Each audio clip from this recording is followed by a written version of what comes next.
ہمارے معاشرے کے اندر نا خوشامد بہت زیادہ بڑھ گئی ہے، بڑی خوشامد، بڑی۔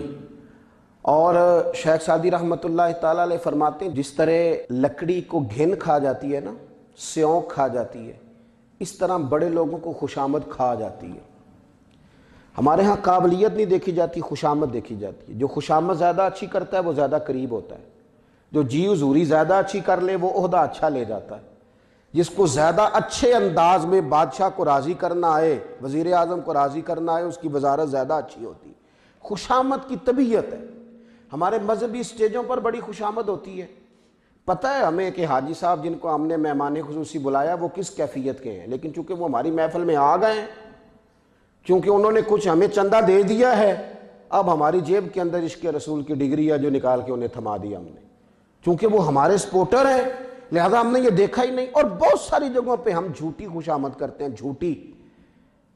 اللہ کے فرما بردار کے آپ قریب جائیں تو بری بات نہیں، لیکن وہ شخص جو اللہ کا نافرمان ہے، آپ کا ضمیر کہہ رہا ہے کہ یہ دین کا، ملت کا، شریعت کا، اسلام کا یہ نافرمان ہے، یہ جس سمت جا رہا ہے وہ سمت درست نہیں، جب آپ کا ضمیر ہی گواہی دے رہا ہے کہ بندہ ٹھیک نہیں، تو خوشامد کس بات کی؟ روزی بندے دیتے ہیں کہ اللہ دیتا ہے؟ تو جب روزی رب کریم دیتا ہے تو بندوں کی جھوٹی خوشامد کرنے کا کیا معنی؟ رب کے نافرمانوں کے پیچھے بھاگنے کا کیا معنی؟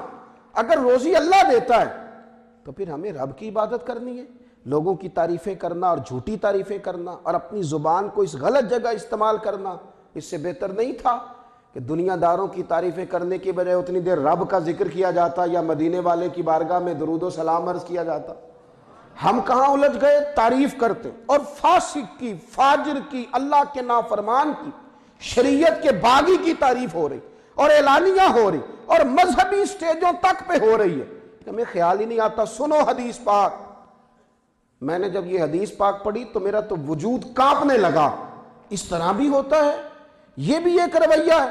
میرے نبی کریم صلی اللہ علیہ وسلم نے فرمایا، امام باہ کی حدیث لائے ہیں، رسول کریم صلی اللہ علیہ وسلم فرماتے ہیں، حضرت انس بن مالک راوی ہیں، حضور فرماتے ہیں یاد رکھو جب فاسق کی تعریف کی جاتی ہے، جب اللہ کے نافرمان کی تعریف کی جاتی ہے تو فرمایا اللہ تعالیٰ اتنا ناراض ہوتا ہے، اللہ ناراض ہوتا ہے، اور اتنا ناراض ہوتا ہے کہ رب کریم کا عرش ہلنے لگ جاتا ہے۔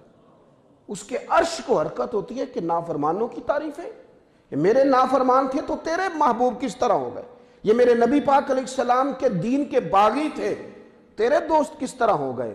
لیکن کچھ لوگ ایسے ہیں کہ جنہوں نے قرب شاہی کو ہی سارا کچھ سمجھ لیا ہے، جنہوں نے بس حکومتوں کے قریب جانا ہی اپنی کامیابی سمجھ لیا۔ یاد رکھو حکومتیں آتی جاتی رہتی ہیں، ایک حکومت ہے مدینے والے رسول کی، وہ کبھی مٹنے والی نہیں، وہ کبھی ختم ہونے والی نہیں۔